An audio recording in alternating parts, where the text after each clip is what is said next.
Assalamu alaikum, everybody.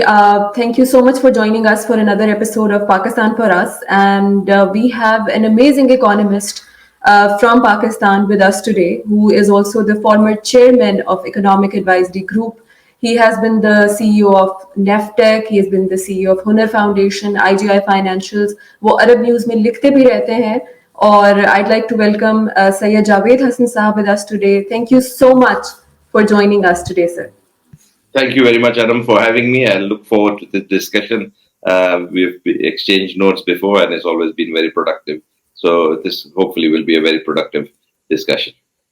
Thank you, sir. Sir, the first question I wanted to ask you was, आप IGI Financials के भी CEO रह चुके हैं. Sir, why did you pivot to, working in the development sector towards public policy, towards economics?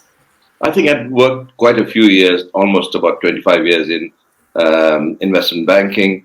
It was very exciting. I learned a lot. But at some point, you want to do work in the public sector.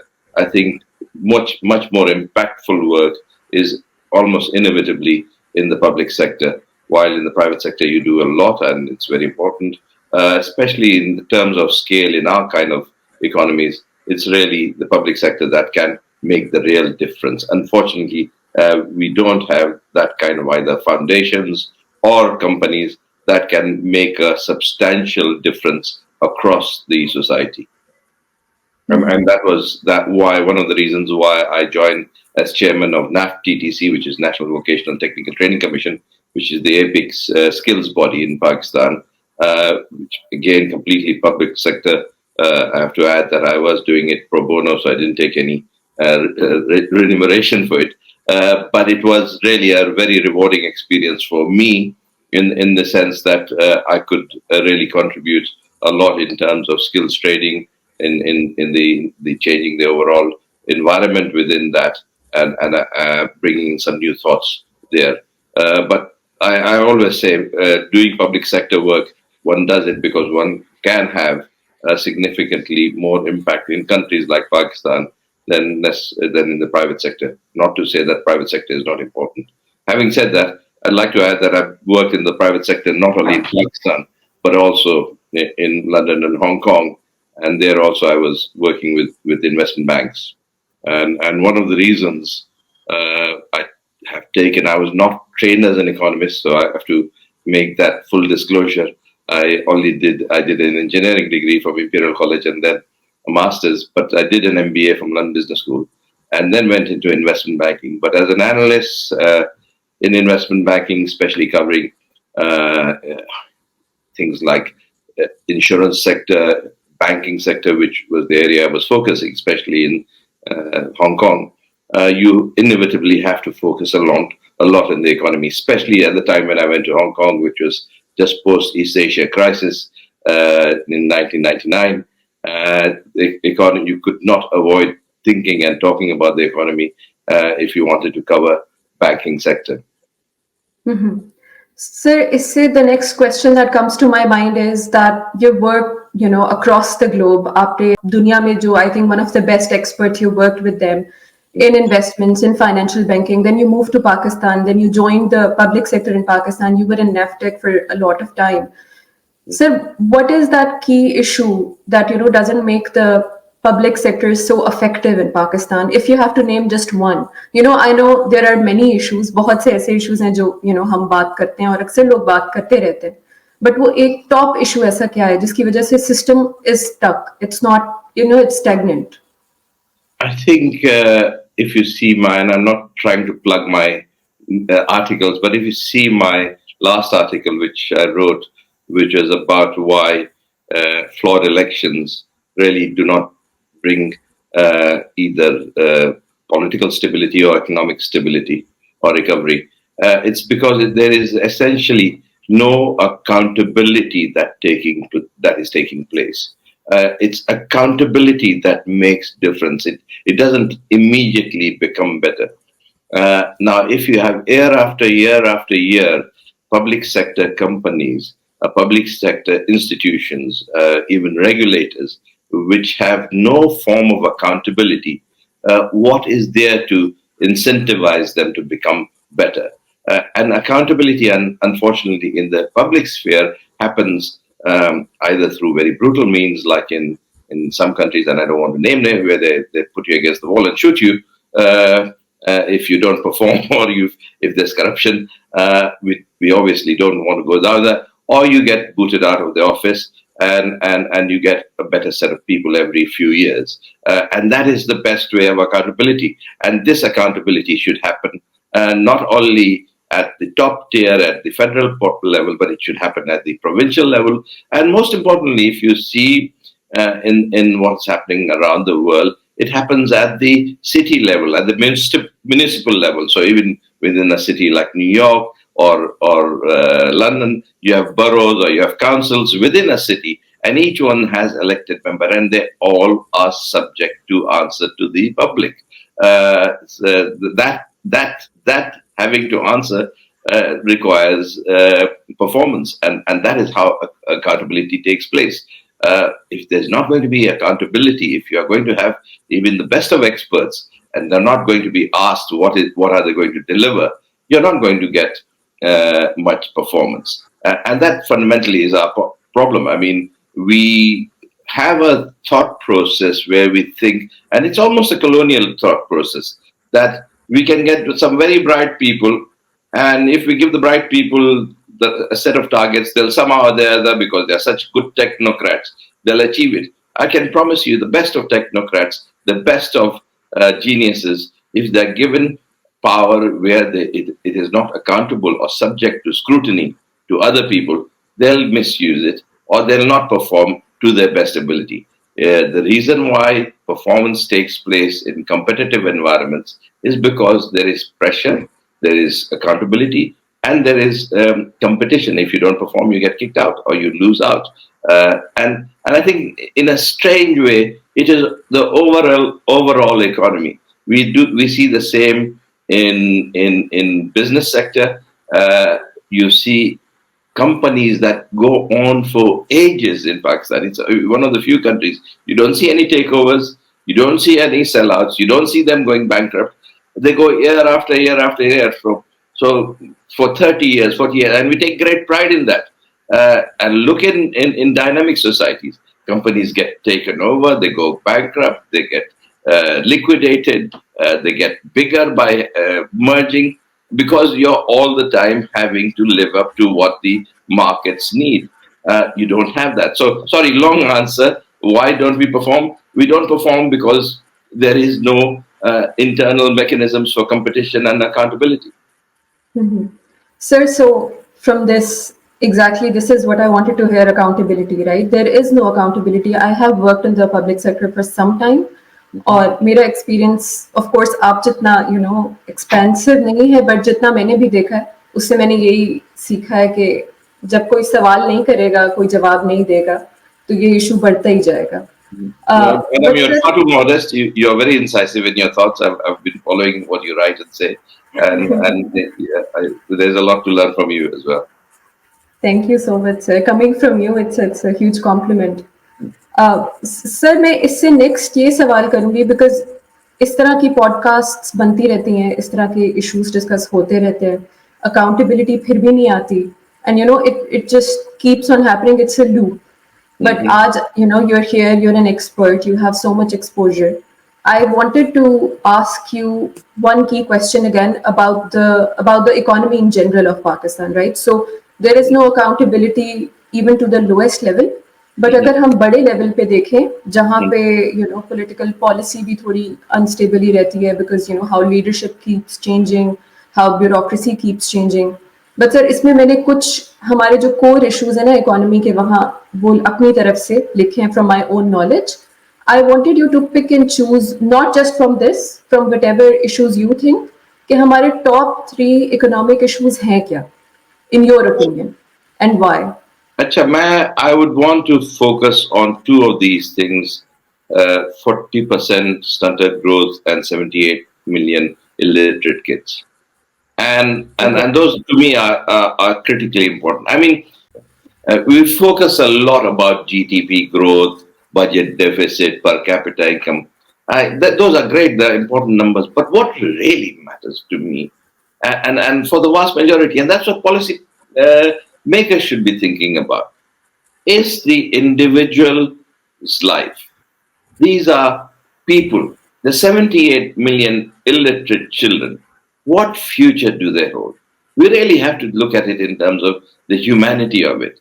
Once you're leaving them illiterate, their ability to have a fulfilling life is significantly being reduced.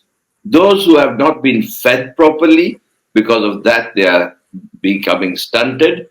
Their chances for the future are significantly reduced. So before we go into the economy, we need to think about what this society is all about. Do we want a society where some people, the 1%, can travel to wherever they want, they can have the best of things, they can have a lifestyle which is as good as anyone in the best places in France or Germany or UK, and then you have the vast majority of people who are not even literate. Now that is quite a scary thought. So I think, and I'm no socialist. As I've said, my banking background very much is focused on free markets, on having as little state as interference. But the state is failing where it fails to make sure that its children are literate, get a significant amount of education where they can lead fulfilling lives. People are fed so that you don't have any incidents of stunting. And you then hopefully grow the economy in a manner where people can lead dignified lives. So our first failure is in addressing this very fundamental issue. And there are two fundamental issues, and I really don't care even if our GDP growth had to suffer for a few years, if we can ensure that all kids are properly fed, so that there is and mothers, so that there's very little incidence of stunted growth, and they are literate, and they get a minimum degree of education till the age of about 12, 13, if not 15, so that they can have a sufficient level of numeracy and literacy to be participants in a more modern global economy. And now that is something which I think really there should be no compromises on. And if it means a greater redistribution, if it means that the country has to go through a period of difficulty, so it should. But I would like to add that if you're not going to have literate kids, if you're going to have stunted kids, there's another thing. Your GDP is not going to grow. So this feeds back into our issue of GDP and per capita income and circular debt. All of these things which you have on the left, or from where I'm standing left, actually are driven by having a population base which is neither trained nor adequately fed.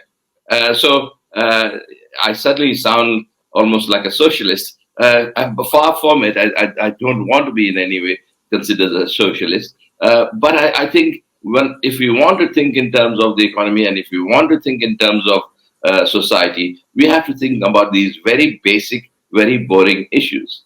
Mm-hmm. Sir, इससे फिर like the one question that comes to my mind again is it like the chicken and egg problem? Because if you're saying कि हमें पहले अपना मुस्तकबिल बेहतर करना है through our children, and this is where our core investment should lie, but do we even have the financial resources for that investment? जब हमारे पास I tend to think we do. I'm sorry, Anam. I tend to, this is quite a sort of standard argument. Well, we are so poor. We have 775 billion to pay in the next 3 years. And no, it's more a question of priorities. The previous government's Sehat health card initiative wasn't particularly expensive. It wasn't going to bankrupt. It wasn't going to lead to huge amounts of debt repayment to international creditors. It is a question of priorities. Do we place the people at the bottom 50% as a priority, not simply because it is a humane and good thing to do, it's because if they are productive and well-fed and healthy, they are going to be improving our economy. If they are literate and can have the skills they are going to make this a very competitive economy. So, not from any great humanitarian point, even though the humanitarian aspect is important. So, these things, feeding all our children effectively and their mothers, is not a particularly expensive thing. If you think about the number of golf courses for certain institutions, the number of even one or two motorways that could have been sacrificed, or even some of the infrastructure projects, we could have easily ensured that all the children are well fed and are not stunted, especially their mothers. So it's more an issue of priorities. And economics, I have to say, and this is one of the critical things about economics. It's not, and there's this whole business of charter of economy and everyone should be consensus. No, they shouldn't. I don't think there should necessarily be a consensus. I have a set of views, and you may disagree with me, other people, but it's about being able to articulate different ideas and having a set of priorities which each person should be able to elaborate on, and then for the people to decide what they want to prioritize. And on the whole, I like to think, if we were to go to the public and say, well, if we cut down wasteful spending in non-combat defense, if we were to spend less money on bureaucracy, if we were to spend less money on some other of our liabilities, would we, and spend that money on feeding children, on educating our children, I think the vast majority of our public would vote for that. Now, if they are going to vote for that, that's their choice. Even if it meant that we didn't grow at 7% for a few years and we grew at 3%. And I give the classic example is Vietnam. Vietnam went through a period of restructuring, if you want, that communist regime that came in the 1970s. It went through a period of education, re-education, greater degree of distribution of wealth, and then it started taking off in 2000s, and it has grown at a continuous pace of over 7%. In real terms, about 6%, and now today it has a per capita GDP which is twice that of India. It was at one point less than that of Pakistan. It was about 2/3 of Pakistan. In 2000, Vietnam's per capita GDP was 2/3 of Pakistan. Today, it's about 3 times that of Pakistan. Now, what they did, and there was an article in The Economist just last week, says Vietnam has the best primary education probably in the world. So they prioritized certain things. And for a period, they didn't have that kind of GDP growth or that kind of lifestyle for the top people. But what they did do is the vast majority of people got an adequate level of education and they got health services. So I think it is a question, and I think these are questions which Pakistanis need to ask. If we have, we all are come from certain background, and our lifestyles are so much better than those people who can't even afford to go to school. So many of the people who don't go to school, it's not because they don't wish to. You talk to any father in any village or mother, the one thing they want for their children is to go to school. But I have not come across any who says, "Oh, we don't." But very often they find that the schools are terrible. They don't even have chairs. And even where there are chairs, there are no windows. I mean, in the cool, I've seen kids sitting in the cold on the floor without any windows. It's essentially, we have not prioritized our allocation of resources. And there lies the problem. Having said that, it also means we need to think about how the economy as a structure works. There are lots of rent-seeking industries in our country who continue to benefit because they get a priority over everything else. There are certain industries in Pakistan, I really wish to ask why they exist in the first place. Yeah, and I don't want to be harsh, and I'll name names. For the instance, the auto industry. It is highly protected, doesn't do any innovation, provides very few jobs, yet it continues year after year after year to be given protection. Protection effectively is a kind of subsidy. Yes, I agree with you. There is a lot of protection for even the textile industry, right? And there is a lot of protection for, I believe, in agriculture where it's not needed and it's not supported in the way it should have been supported in other ways. For instance, in increasing the yield. आप auto industry की बात कर रहे हैं, मैं उससे भी completely agree करती हूँ. But sir, fixing this side of the problem, where literacy is, where we have children who are suffering because of stunted growth, where we have mothers, matlab, where the mortality rate is very high. So I agree with you on that side of the problem too. But even on the left side of the problem, where we have these figures of trade deficit and 2 point, मतलब आपका circular debt, sir, हमेशा से इसके ऊपर बात हो रही है कि जी हमारे पास पैसे नहीं है, circular debt बहुत ज्यादा है. But sir, इसको भी तो कोई question नहीं करता ना कि circular debt, why does it even exist? Nobody questions this. Energy minister keeps changing. There is always a new plan. There is always a new vision. But ये भी एक cyclical loop चलती जा रही है. और sir, on the contrary side of the things, जो आप बात कर रहे हैं कि हमारी priorities सही नहीं है. Even the masses are not willing to pay their taxes because उन्हें भी पता है कि spending वहाँ पे नहीं होगी जहाँ पे वो चाहते हैं. For instance, the Sehat card, right? It was not even taking a lot of allocation from the budget. तो सर ये लूप तो हमेशा फिर चलती रहेगी. इस लूप का तो कोई एंड होगा नहीं. तो ये फिर मतलब in my opinion whenever I even look at all these articles now, मेरे दिमाग में यही सवाल आता है जो कि शायद आप बेहतर जवाब दे सकते हैं कि फिर ये कैसे खत्म होगी लूप. ये देखें, बड़ी सिंपल बात है. ये सर्कुलर डेट क्यों हुआ? ये सर्कुलर डेट इस वक्त हुआ है जो आपके आईपीपी कॉन्ट्रैक्ट्स ऑन स्ट्रीम हुए हैं. ये ज्यादातर जो सर्कुलर डेट, उससे पहले कोई 300 बिलियन होता था. उसके बाद जब ये आईपीपी कॉन्ट्रैक्ट जो 2013 के बाद साइन हुए थे, वो उनकी जो टैरिफ स्ट्रक्चर था वो ऐसा था कि was completely guaranteed, foreign exchange protected, और वो एक बहुत हाई लेवल पर रिटर्न था. उसके लिए आपको मुस्तकिल टैरिफ बढ़ाना पड़ता है जब भी डिप्रिसिएशन होती है. Now that was something, and if I remember very correctly, the industrialists who very often were the investors in these IPPs, वो कहते थे that no power is as expensive as not having power.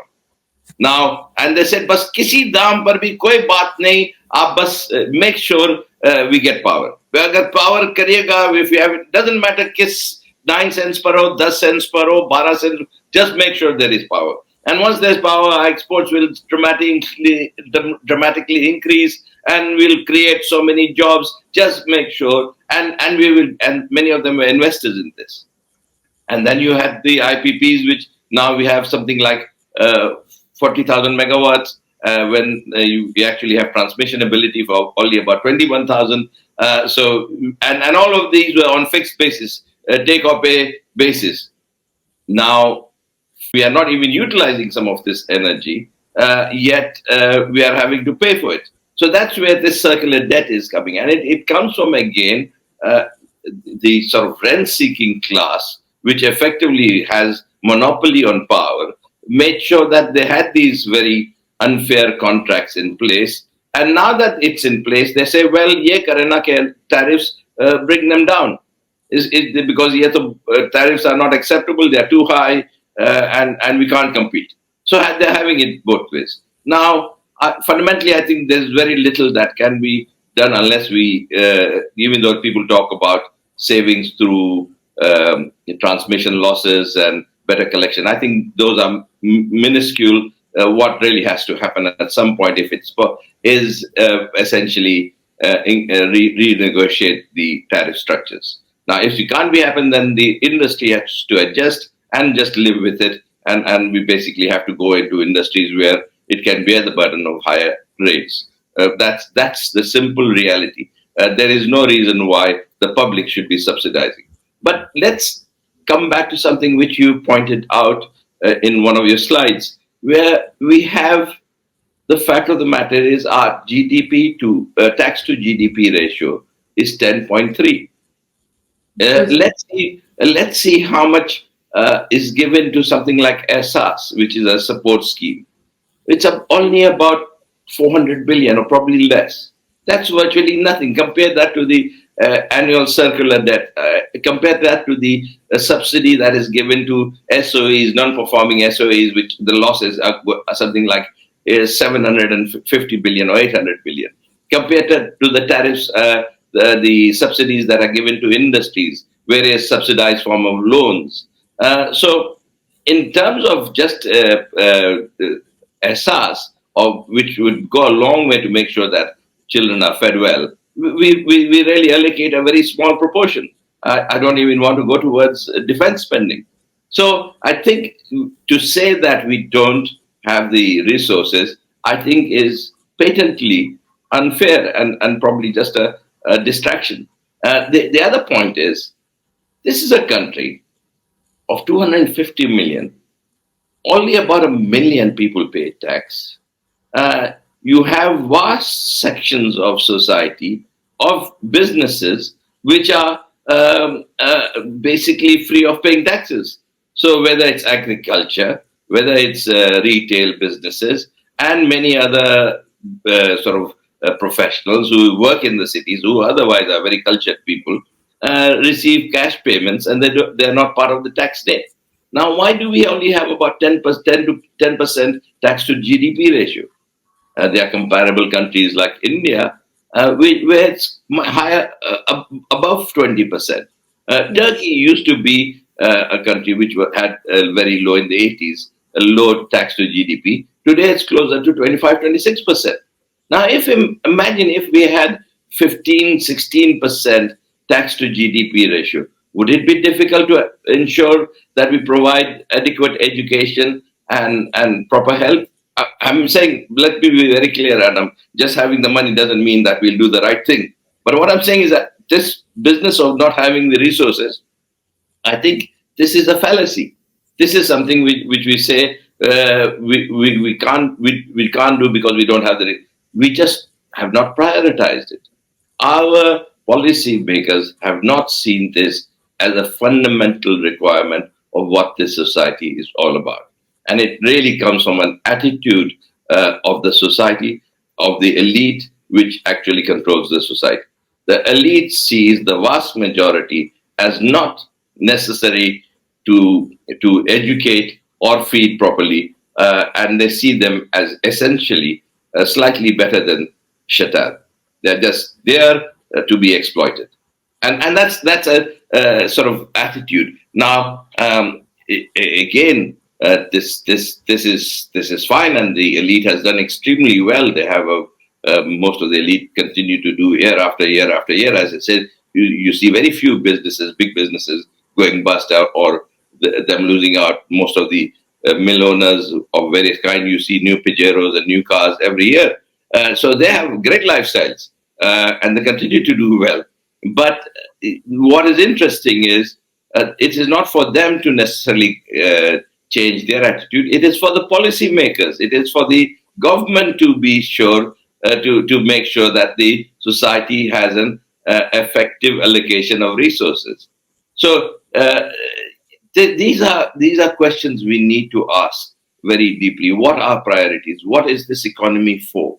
It is not simply about, oh my God, India is a per capita GDP of 2,500 and we are a per capita. That doesn't matter. So I think there are much better comparators that we should be looking at. There are things like Vietnam, which has done extremely well, and where the people's lives have actually improved. Then other East Asian countries like Malaysia and all this, which were not far behind us some time back, they have actually improved the living standards of people, both in terms of health, education, living, and general job satisfaction.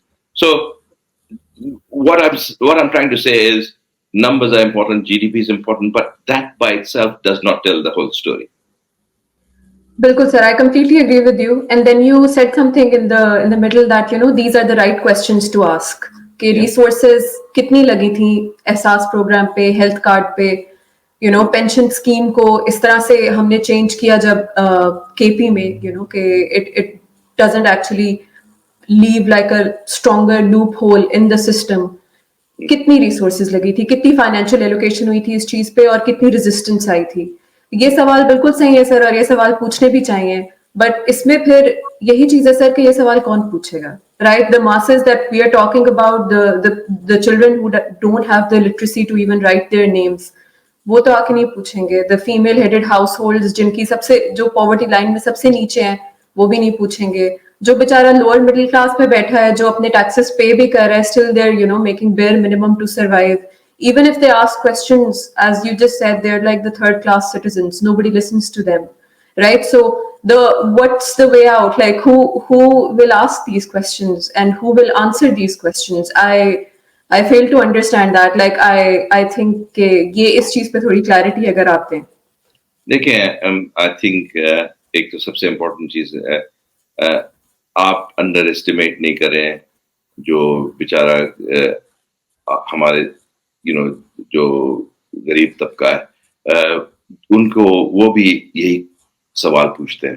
They have very good ability to understand the reality. they once you give the information, they can make the right decisions as well. But what is missing is the empowerment of them through the vote. Now अगर आज उनको vote दिया और political parties जो हैं ये questions उनके सामने रखें, तो वो बड़े क्लियरली आपको बता देंगे कि क्या चाहिए और उनके सवाल क्या हैं। और अगर आप जाइए गांव में अपने घर में जो काम कर रहे हैं, जो उनसे पूछे वो क्या चाहते हैं, वो सबसे पहले कहेंगे कि अपने बच्चों के लिए एजुकेशन चाहिए और अपने बच्चों के लिए हेल्थ चाहिए। वो कोई भी ऐसी माँ नहीं होगी who will not say कि पहले मेरे बच्चों को खाना हो और उसकी तालीम हो। वो बाकी सारी चीजें, इलेक्ट्रिसिटी भी नहीं हो, कोई बात नहीं, वो टॉलरेट कर लेंगे। तो आई थिंक उनके लिए तो बड़े आसान है ये प्रायोरिटीज करना। और अगर ये सब करिएगा तो आपकी इवेंचुअली इकोनॉमी भी बेहतर हो जाएगी। तो ये है कि आप, एक ही तरीका है in countries like ours, and I'm a fundamental believer in democratic way of going about it. It is through the vote. Abhi we are going to have an election in a few days' time. Now that would have been the ideal opportunity to bring about that process of accountability कि किसने क्या decisions करा है, और moreover जो क्या करने वाला है और उसके मैनिफेस्टोज में क्या है और कैसे हैं वो मैनिफेस्टोज, और लोगों को चॉइस दे जाती कि आप मोटरवे बनाइए ना आप तालीम पर और हेल्थ पर खर्च करें।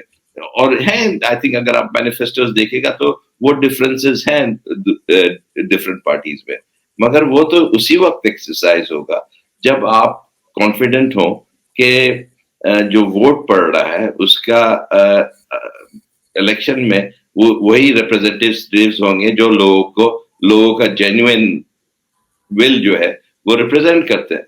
मगर अगर जैसे कहा जा रहा है और जैसे आपने भी सुना होगा कि वोट को डिस्टॉर्ट करा जा रहा है, एक जगह ज्यादा फेवर करा जा रहा है और वो भी सर्टेन इंटरेस्ट ग्रुप्स के लिए, तो फिर ये कैसे होगा? ये तो चेंज अभी तो नहीं आते हुए लगती है अगर आप वोट ही को डिस्टॉर्ट कर दिएगा। Now I don't want to get into the politics of it, but I think these issues of economy cannot be divorced from the politics of it, no matter how much we. And ये एक बड़ी अच्छी एक मजाक बनाया हुआ है और काफी सारे हमारे टेक्नोक्रेट्स और supposedly सीनियर इकोनॉमिस्ट जो है वो बात करते हैं कि यार पॉलिटिक्स के बारे में नहीं बात करो, लेट्स थिंक टेक्नोक्रेटिकली इकोनॉमिक्स। आप टेक्नोक्रेटिकली इकोनॉमिक्स के बारे में नहीं सर बात कर सकते हैं। Politics is an integral part of the economy, and it because it is about making choices which are political socio economic choices. It is not simply about कि जीडीपी बढ़ गया ना, पर कैपिटा जीडीपी बढ़ गया ना, deficit कम कर दिया।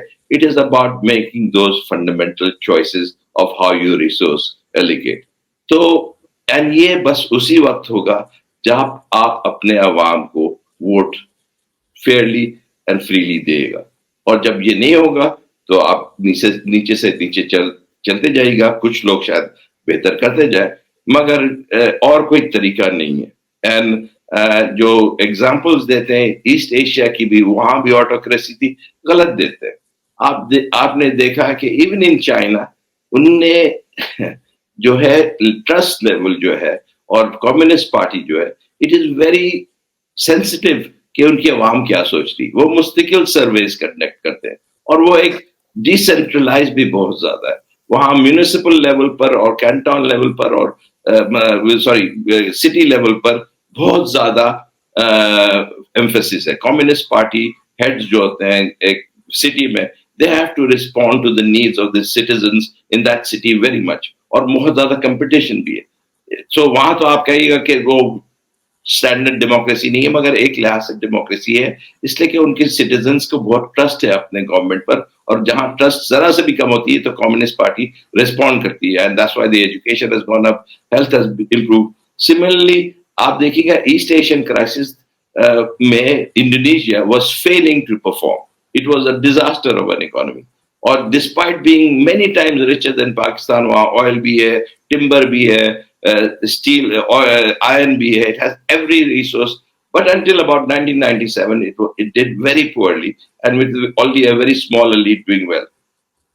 Come the crisis, which was the ultimate failure of these autocracies, आपने देखा कि डेमोक्रेसी फिर एस्टेब्लिश हुई। जैसे डेमोक्रेसी हुआ, वहाँ रिसोर्सेज फिर से रीएलोकेट हुए, एजुकेशन पर ज्यादा खर्च हुआ है, हेल्थ पर ज्यादा खर्च हुआ है।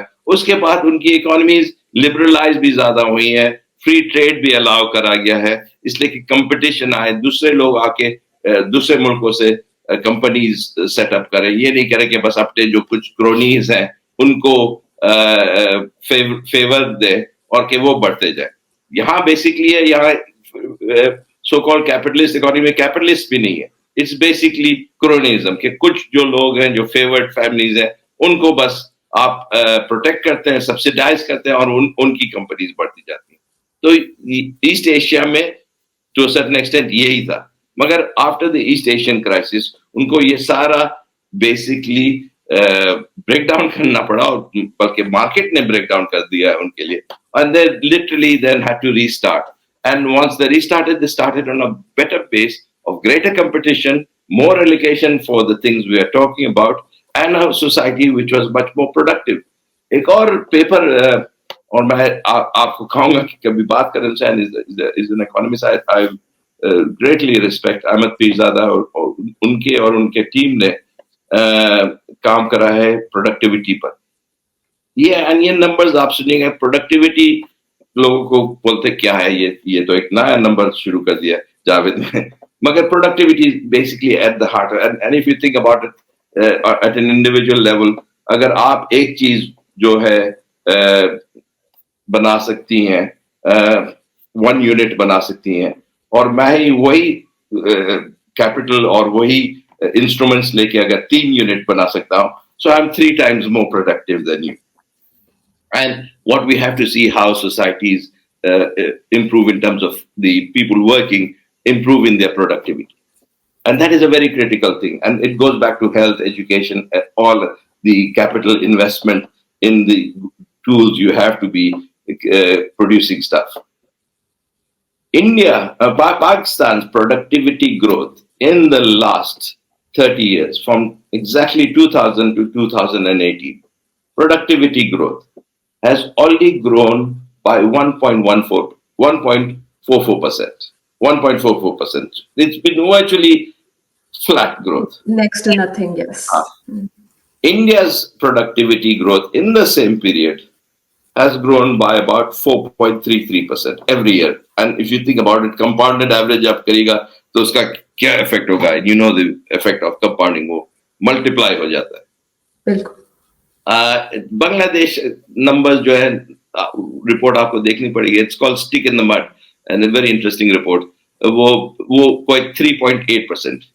China की productivity growth जो हुई है over these last 30 years, which is from actually 1990 to 2018, so that's exactly almost 30 years, is 8.14%. So almost something like 7.5 times that of Pakistan. जो वहां एक बंदा कर सकता है, यहाँ 7 लोग करते हैं। तो इट ऑल्सो सेड कि एक बंदा को 7 टाइम्स सैलरी भी तो मिलती होगी, तो उसकी तो लाइफ बेहतर होगी। बिल्कुल।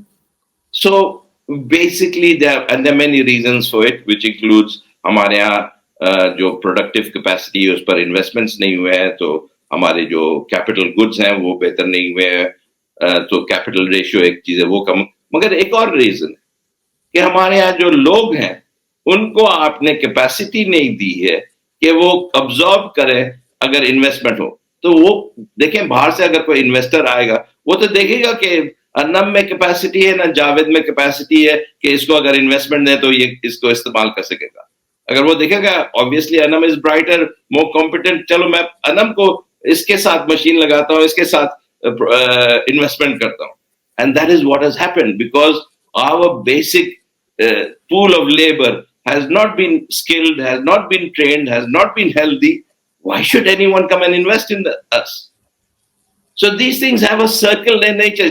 इसमें कहते हैं इकोनॉमिक्स में हम लोग तो समझते हैं ना कि बस एक नया सिलसिला शुरू हुआ है कि बस गल्फ से पैसा आ जाए, यू ड्रीम वर्ल्ड हम लोग में रहते हैं बड़ी कि बस 20 बिलियन आ जाएगा तो सब कुछ ठीक हो गया। In fact, nothing will happen. It will be a disaster. That 20 billion will just go in waste. The way you improve yourself, and it happens, and I don't like to personalize things, but agar aaj mujhe $1 million, I'll be very happy and I'll love, but it won't make me a better person, especially if I were to give it to my son, and he'll probably become lazy and probably not be as hardworking. What will make him richer in the longer term? If he makes the effort, if he learns, if he keeps learning new skills, new techniques, new ways of doing business, new tools. That is how, and that happens on a societal level. What we want is just rents. We want large payoffs, which can then afford us, especially our elite, a big lifestyle. We do not focus on productivity. So this is a key thing. I mean, so I'm sorry, I keep going back into the same thing. It's people, it's productivity, it's your health, it's the society. And it is the bottom layer that has to be first focused on rather than the top layer. But our entire focus as a society is how do we make the lives of the rich and famous better. And that is our policy making framework. And I go back to what we started off with. There's no accountability of these policymakers. Neither bureaucrats, nor politicians, nor other actors who we can't name, obviously, there's no accountability for them. आपने बिल्कुल सही बात की and I would like to take this forward कि there is no accountability, we keep getting the money even if वो जो हम बात करते हैं हम IMF के पास जाते हैं, वो भी एक साइकिल है, हम जाते हैं न्यूज में बहुत ज्यादा उसके ऊपर हाइप क्रिएट होती है कि अब ये पैसे आएंगे कि नहीं आएंगे। IMF की नई कंडीशंस आती हैं जी 15% टैक्स टू GDP रेशो कर दो तो मैं आपको $1 बिलियन दूंगा, मगर वो एब्जॉर्ब करने की किसी पॉजिटिव वे में हमारे पास कैपेसिटी है नहीं। After a couple of months we again talking about कि जी मुल्क तो बैंकरप्सी के करीब जा रहा है, right. So from your conversation जो मैंने पिक किया कि जब भी पैसे आए आप उसको ह्यूमन कैपिटल पे इन्वेस्ट करो ताकि you have people who can later on provide services and make goods और whatever in a way that they are more productive. तो ये तो सर एक लंबी साइकिल है, it will take the pay back will take some time. If in a hypothetical scenario हम एक बिल्कुल डेमोक्रेटिक कंट्री में हो और आपके पास ये पावर हो कि आप दो चीजों में कोई नई पॉलिसी ला सकते हैं, एक है ह्यूमन कैपिटल में इन्वेस्टमेंट में which is either you can invest in education or some other thing that you think is more important। तो सर उसमें आप क्या नई चीज इंट्रोड्यूस कराना चाहेंगे? और दूसरी चीज है when we talk about the financial resources की जी बैंक्रप्सी हो रही है और उसमें आपको क्या लगता है कि एक चीज जो मिसिंग है, जो पॉलिसी मिसिंग है जो अभी जिस पे बात नहीं हो रही, तो इन दो पॉलिसीज में से सर आप मतलब अगर थोड़ा बताएं कि as an expert what do you think will you focus on? Two things. I think without a doubt, human capital first and foremost. They should more. And when you say in human capital, it's not simply health or education. It's health and education. Both are critically important, especially mother's health and children's health. There can be no compromises. And if the state has to subsidize feeding and ensuring right kind of medical facilities, the state will have to do that. That has to be almost as high as securing our borders. Is securing the health of mothers and children is as good a thing as securing your borders. And that same kind of mindset should be there. With respect to education, I think, again, I would prioritize primary education first and foremost.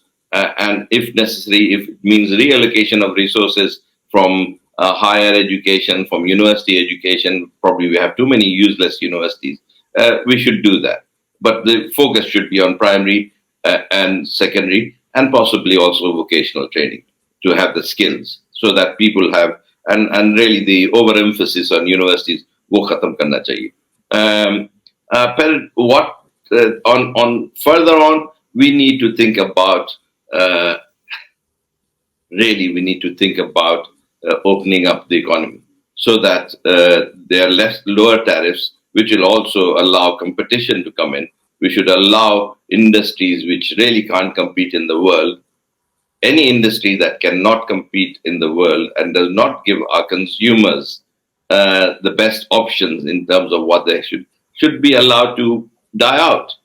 Really, there's no reason why we should subsidize industries which can't survive otherwise. And it is not as if those industries go, there'll be no other industries. I'm sure there'll be many other industries that will happen, especially in a world which is full of connectivity.